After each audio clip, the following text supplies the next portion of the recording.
Hello YouTubers, Rob here, going to show you very, very quickly how to make lovely, lovely tasting ice cream, probably the best you will taste, with very minimal ingredients. You can control how much sugar you put in. It's good for the kids. I say it's good for the kids, it's not good for anyone.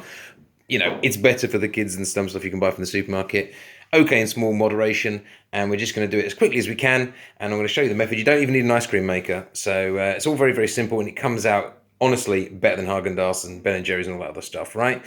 So this is how we're going to do it. We're going to, I'll show you the ingredients very quickly. We're going to need some cocoa powder, which is for drinking or for cakes, just pure cocoa powder. You don't want anything else, made with 100% pure cocoa.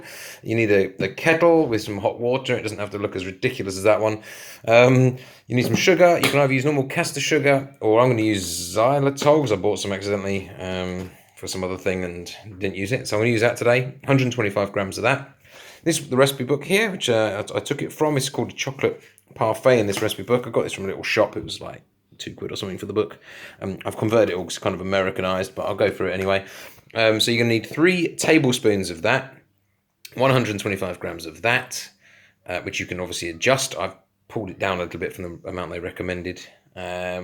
You can do, you need about 60 or so grams of dark chocolate, 85%, get the best stuff you can get, or you don't have to do that. Tesco do it for £1 actually, 85%, it's perfectly lovely.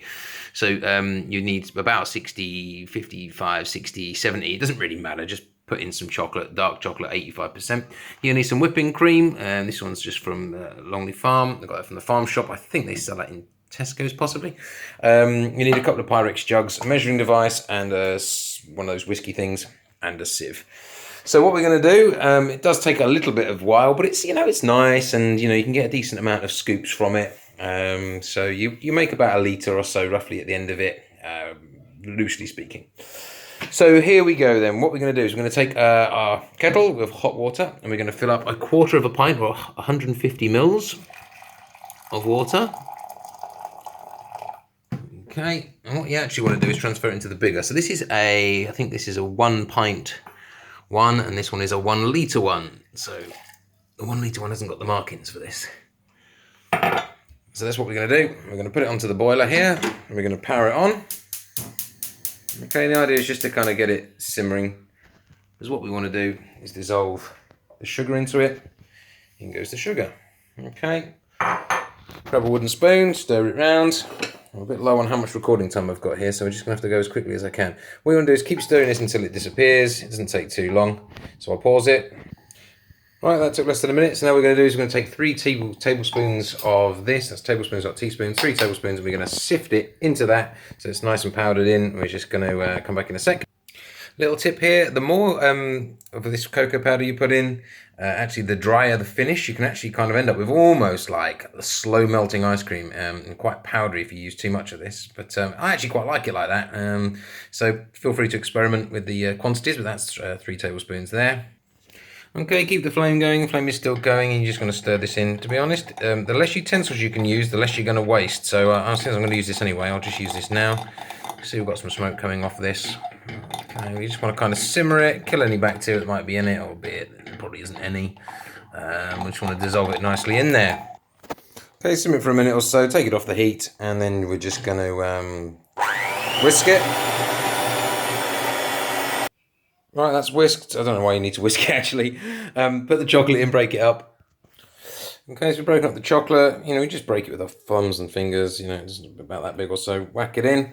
Okay, I'm just going to start melting in there. We're going to whisk it now. Okay, so once we've done that, just set it aside. I've put this little rack down here just to cool it. It's nice and cold in the porch, so we'll just leave it there. It's going to have to be there for about 40 minutes or so, which is fine. We're going to get this all plumped up and put it in the fridge. All right, take the whipping cream, pour it in. I'm trying to minimise how many utensils I use here because I'd like to have it all in my mouth and not all over the place. So this is the neatest way I've got. Sorry if there's a bit of glare there. I'm just going to connect that up and give it a whisk. Now what will happen with whipping cream is at the moment it's kind of at the 1/4 litre mark. That's going to fly up, you'll see how much that rises. The longer you do it for, the thicker the ice cream, just to be aware. And if you kind of re-whisk it halfway through, leave it for about half an hour in the fridge, re-whisk again, you can get it even thicker. Eventually you can churn it into butter. So just be mindful of that. But we're going to give it a decent whisk, going to get it up to height. It's going to, raise in size, and we're going to put it in the fridge to proof for a little bit.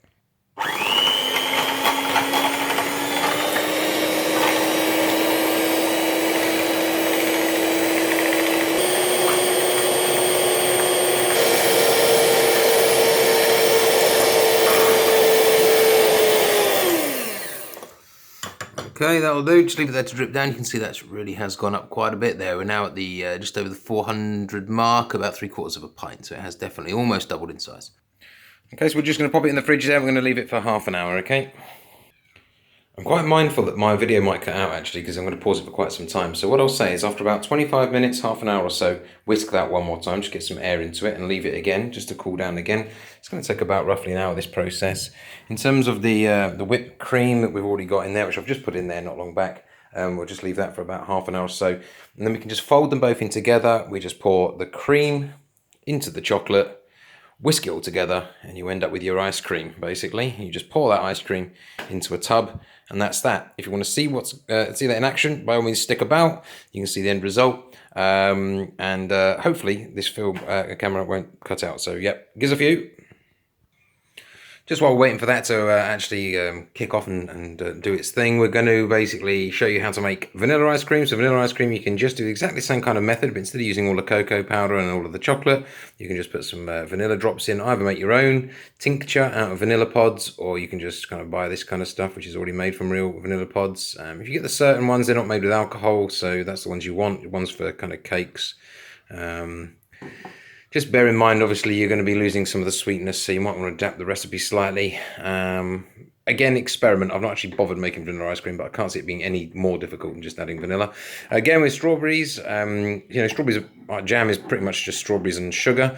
So again, you could maybe just weigh out 125 grams of that and make strawberry ice cream, because that is basically just fruit and sugar for the most part, a bit of pectin, etc. But yeah, I'm going to give it a go at some point, make some strawberry ice cream, make some vanilla ice cream, and try some different things. To be honest, I've made about 15 or 20 now of the chocolate ice cream. I've used dark chocolate mint, I've used dark chocolate orange, I've used dark chocolate with coffee. I've done all sorts of things with the chocolate side of it, and they've all turned out absolutely wonderful. I love the dark chocolate mint. You just get the dark chocolate with mint inside it, again from Tesco's, and it is really, really, really good. So yeah, you've got different options for making different ice creams. That sort of thing will make your dark chocolate mint flavour. So it's like a mint choc chip. You can throw in chocolate chips. You made a mint choc chip. I won't go with the green and blacks. I wasn't really a big fan of this one. Just the Tesco's one is, in my opinion, actually a bit nicer. You can, in fact, also add, if you want, peppermint oil, which I've got somewhere, or did have somewhere, and you can just add a couple of drops of peppermint essence. Yeah, peppermint oil there. It's like an essence to your chocolate, and that would also give it the same kind of similar effect. Be careful which one you buy, though. It has to be 100% pure and for food grade. Next, get your tubs, 1 litre tub, food grade, obviously. Give it a wash. YouTubers, I'm going to take a hit for the team for you guys. I'm just going to crack on with this. That is still hot. I've literally waited like, what, 10 minutes? Not even that. So I'm going to whisk this again. We're going to show you what we're going to do. I'm going to put it in warm. It's all about experimentation. Maybe it'll come out rancid. Maybe it'll be fine. But really just the longer you can wait, the more you can whisk, the thicker it's going to get. And the better and creamier it's going to be. And you should really wait until the chocolate's kind of cooled to room-ish temperature. But, I'm going to go ahead, as I said, take a hit for the team. We're going to re-whisk this, then we're going to whisk it all together, put it all into one, and transfer it into there. And I'm glad you've grown taller, my love. How big are you now? Sorry, the one's talking to me.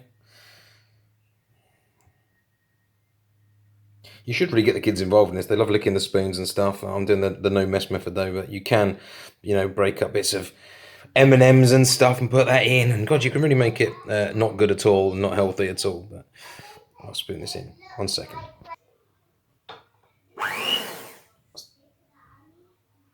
That's 1 metre 12, love. Yeah, well done.